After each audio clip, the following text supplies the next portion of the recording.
Right, reka mbitse ngo ikaze nizere ko umeze neza ntangiye gutya kugira ngo rero iyo mvuze ngo ikaze yume ko hari icyo nkuzaniye bayitaho T250 TV yacu ndetse yizewe byongereho. Uyu munsi rero niba ntangiye gutya ngo wayikaze ujyumye ko hari amakuru nkuzaniye kandi amakuru atari ivumbi. Nibyo twiyemeje rero niba turi yacu yizewe we are ready to give you what you need. This is MC Robert bayitaho T250 TV nkabangiye kukubwira byinshi bitandukanye rero ku rubanza rw'umugore ukekwaho kwica cyangwa se akaba mukase wa Elizia Akeza. Nkaba rero ngiye kukubwira ejo yagejwe imbere y'urukiko.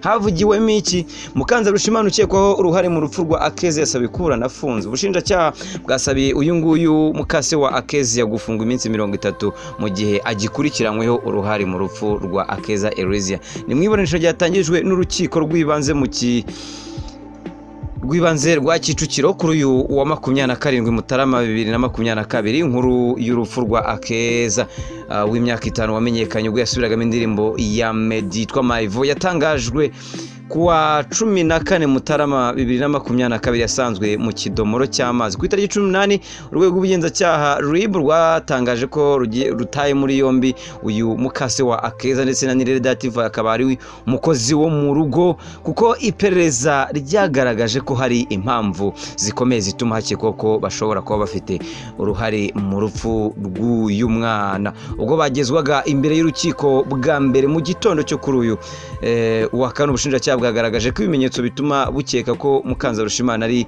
we wishe umwana busaba ko aburanishwa afunzwe kugira ngo atazatoroka ubutabera. Bwanavuze ko aburanye adafunze byateza ikibazo kuko ibyo akurikiranywe hari abo byateye ihungabana mu nshuro nyinshi. Ubushinjacyaha bwahawe umwanya bwagaragaje ko umugambi wo kwica Akeza bigaragara ko wacuzwe n'uwo mugore agatuma umukozi we guhaha yagaruka agasanga yamaze kubikora. Uyu Chantal cyangwa se mukase wa Akeza Elizia yahakanye yivuye inyuma ko yaragize uruhare mu rupfu rwa Akeza. Yasabye ko yaburanishwa adafunze kuko afite uburwayi ndetse akaba afite umwana muto wonka. Mwunganizi we yagaragaje ko akwiye kuburanishwa adafunze kuko ibimenyetso byamaze gufatwa atabisibanganya. Ni ubwa mbere akurikiranyweho kandi ko amategeko akimugaragaza nk'umwere. Uko iburanisha ryagenze ubushinjacyaha bwabwiye urukiko ko Akeza yari amaze iminsi 3 aba mu rugo rwa Chantal cyangwa se mukase mbere y'urupfu rwe kuko yari ahari nk'umushyitsi. Nyina wa Akeza yari yagiye mu zindi gahunda atari aho basanzwe babana bituma se amuzana mu rugo rw'uwo mugore. Mu gitondo cyo kwa 14 Mutarama 2022 rero Mukanza Rushimana yohereje umukozi guhaha amutuma ibirimo amagi 2 y'amanyarwanda, biswi 2, imineke n'ibirayi bya Kinigi. Ubushinjacyaha bwasobanuye ko urukiko ko impamvu yamutumye amagi y'amanyarwanda kwari ukugira ngo atindeyo undi abone uko agera ku mugambi. Umukozi yagiye gushaka ibyo bari bamutumye atinda kubibona ajya mu dusantire 2.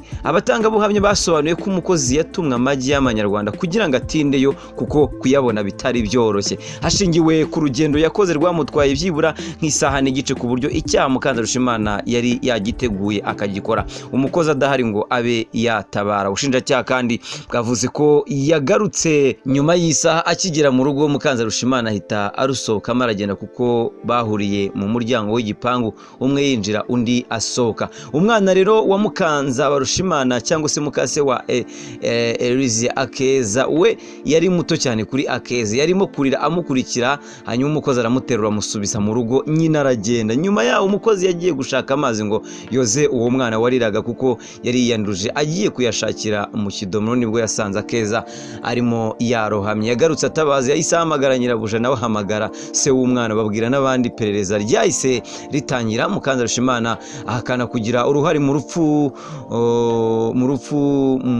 rw'uyu mwana no mu rukiko yakomeje kuruhakana. Ubushinjacyaha bwavuze ko uyu mugore yitwaje ko yasize umwana mu cyumba akava mu rugo n'umukozi adahari, bityo ko atamenya uko nyakwigendera yageze muri icyo kidomoro. Bwasobanuriye urukiko ko bitumvikana uko umwana yari kwicurika mu kidomoro gifite umunwa muto kandi anasanzwe azwiho ubukubaganya, akaba yari muremure. Ikindi bwagaragaje ko nuko umubyeyi atapfa gusiga abana bonye nta mukozi uri mu rugo. Bwibukije ko raporo ya muganga yagaragaje ko umwana yishwe no kurohama. Iperereza ryerekanye ko ikidomoro umwana yaguyemo cyari hanze ya dushe. Inkweto ze zasanzwe imbere y'icyumba cya mukase, bikekwa ko yazimukuyemo mbere yo kumurohamisha. Se wa Akeza yavugiye mu ibazwa ko yavuye mu rugo mu masaha ya mu gitondo ku itariki 14 Mutarama akaza guhamagara avuga ko umwana yabuze. Mu kanya gato abwirwa ko basanze yarohamye. Hari umutangabuhamya wabwiye ubushinjacyaha ko Mukanzabarushimana uyu nguyu yatakundaga umwana kuko atishimiraga umubano wa se na nyina wa Keza. Yanavuze ko uyu Mukanzabarushimana cyangwa se mukase asanzwe azwiho ubugome kuko ngo yigeze no gusanga abana b'abaturanyi bamukoshereje akabafata intoki akaziyoza imyanda. Ubushinjacyaha bwamusabiye gukurikiranwa afunzwe kuko icyaha yakoze yari yagiteguye kandi akagikorana ubugome. Uyu nguyu mukase yakanye ko atigeze yica Akeza nk'uko ubushinjacyaha bubyemeza ndetse n'abatangabuhamya.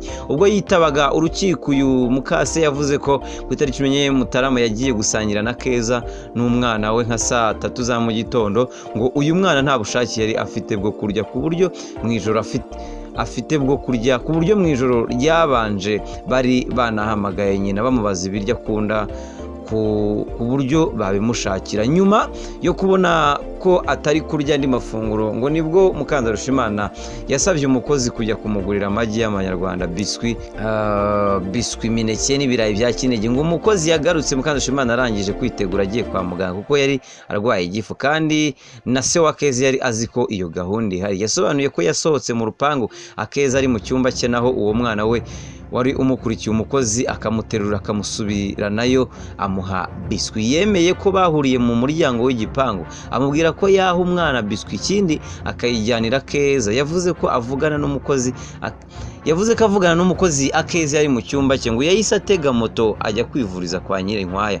Ngo nyuma yaho yaje kuvugana amubaza uko yajya kwivuriza.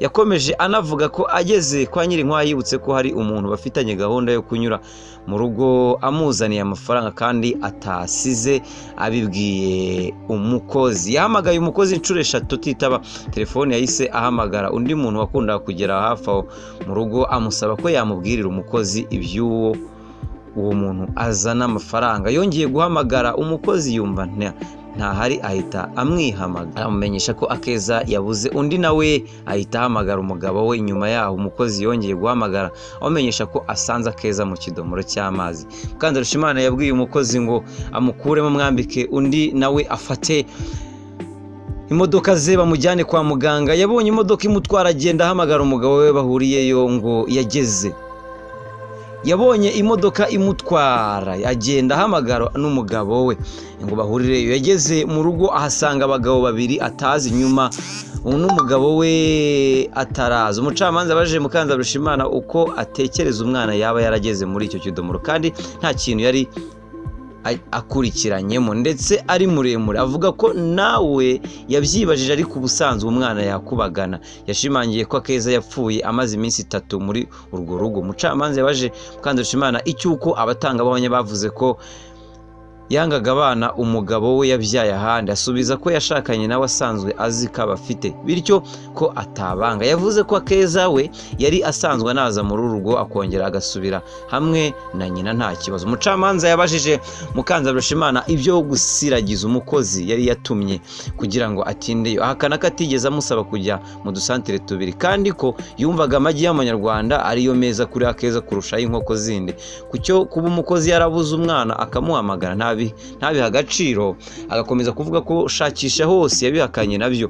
Yasobanuye ko kuba umukozi yaramumenyesheje ko asanze Akeza mu kidomoro cy'amazi agahita akupa telefone yashaka kubanza kubibwira se. Umucamanza yabamubajije icyo avuga ku gifungo cy'iminsi 30 yasabiwe. Avuga ko bamureka agakurikiranwa adafunze kuko icyaha aregwa atagisibanganyiriza ibimenyetso ndetse akaba afite n'umwana wonka.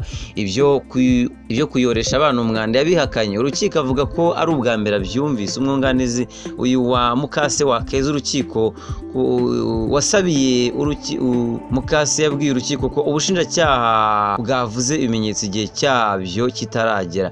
Yagaragarije urukiko ko gutuma umukozi amagi y'amanyarwanda nta kibazo, ubwiye ko nayabura agaruke. Kuba ubushinjacyaha bwavuze ko yamusiragije akamutuma inshuro ebyiri, uwo mwunganizi yavuze ko umukozi yatumwe inshuro imwe nk'uko yabihamije mwibazwa. Uwo munyamategeko yanagaragaje ko imvugo z'ubushinjacyaha ku gihe umukozi yamaze iyo yatumwe zivuguruzanya, aho rimwe bivuga ko yamaze iminota 30, ahandi isaha n'igice. Yanagaragaje ko umwana yakuwe mu kidomoro atarapfa agakorerwa ubutabazi bw'ibanze hari nka saa 7 nk'uko umwe mu batangabuhamya yabihamije.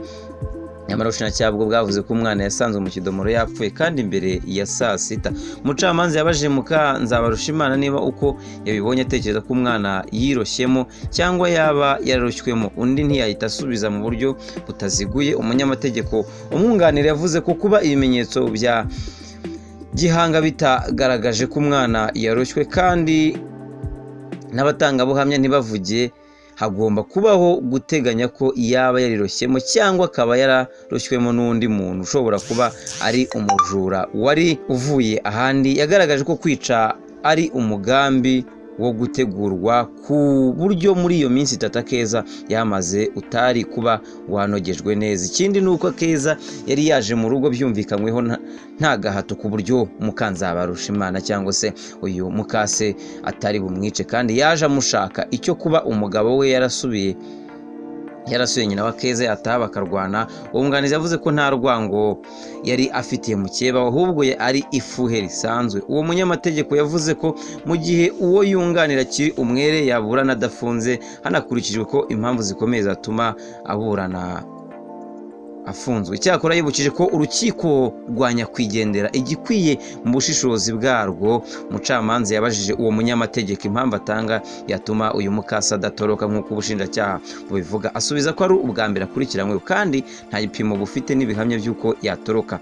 Yavuze ko ibimenyetso bya gihanga byamaze gufatwa ku buryo nta cyasibanganya, bityo yarekurwa akaburana adafunzwe. Ubushinjacyaha bwasabye urukiko kuzagenzura impamvu uyu nguyu Mukase yabajijwe kenshi niba atekereza ko umwana yarohamishijwe cyangwa yiroshye mu mazi.